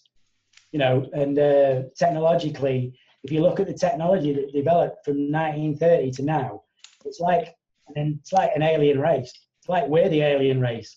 You know, I mean, you know, because if you look at the 3,000, you look at the 7,000 years before that, we didn't develop anything. Yeah. And now we've got everything, just like the Anunnaki. We're just now the Anunnaki. And so are we the Anunnaki? Have we always been the Anunnaki? We could be the Anunnaki. So the people then that would be living longevity for all time, that would be running the world now, they wouldn't be politicians. They'd be behind the scenes guys that seem to age, and then they would reappear in another body. Because you can take yourself, clone yourself with your memory in minutes, if you know the science I know. And also the longevity, you know, you wouldn't put a longevity gene to be seen by the people that you were going to be mixing among. So you'd have to die occasionally. Yeah. Yeah, if you wanted to keep the people dumb, because if they knew you lived for 1,000 years, everybody wants some, right? So Right. it's the only way to, yeah, so the only way is you've got to fake it.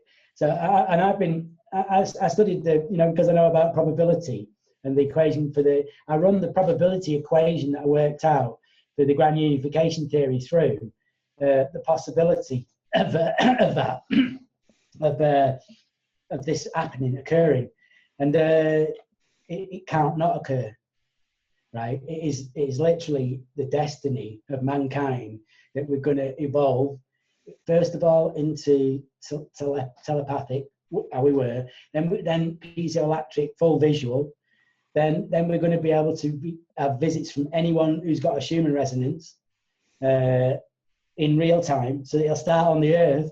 As we start doing it, other people that will represent people on Earth won't be from Earth, and they'll start talking. This is already going on. This is probably what is being experienced by your guys.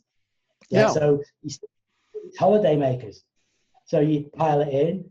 Oh, what's going on Earth? Oh, yeah, you know, the new emerging economy. Yeah. That will become a new economy in the galaxy soon. You know, and as we start to take over all the planets in the solar system and stuff. So in theory we have to be the Anunnaki. And that's why they engineered us in their image, because we become, and if you went to loads of planets, loads of different planets, and you put people on planets, they would always start the same way, because you couldn't just put somebody there like me and you had everything, because there's no resource. So you can't, there's no copper to make connections in electrics. There's nothing, you know, you've got to literally start at the beginning, and it has to evolve out like that, and you become the Anunnaki, and then you can talk to everybody. So I would suspect that every sentient civilization in the universe evolves in identical way. So, and there is no other way. Literally, there is no other way. So it has to be that case. And everything is piezoelectric, including animals. And he already proved that, Flanagan. So every single living thing is sentient and interconnected, and that's already. We were made that way from the beginning. So, you know, it's not by chance. This is a fascinating conversation.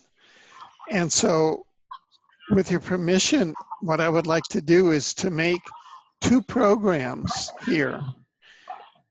one, Yeah, good idea. and then where there's a transition, start a second program, because I think Yeah. that both are self-contained.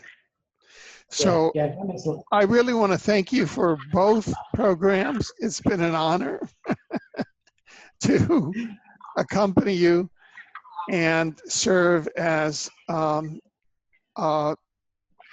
you know, part of the conversation, because in both of the conversations, such important issues were raised.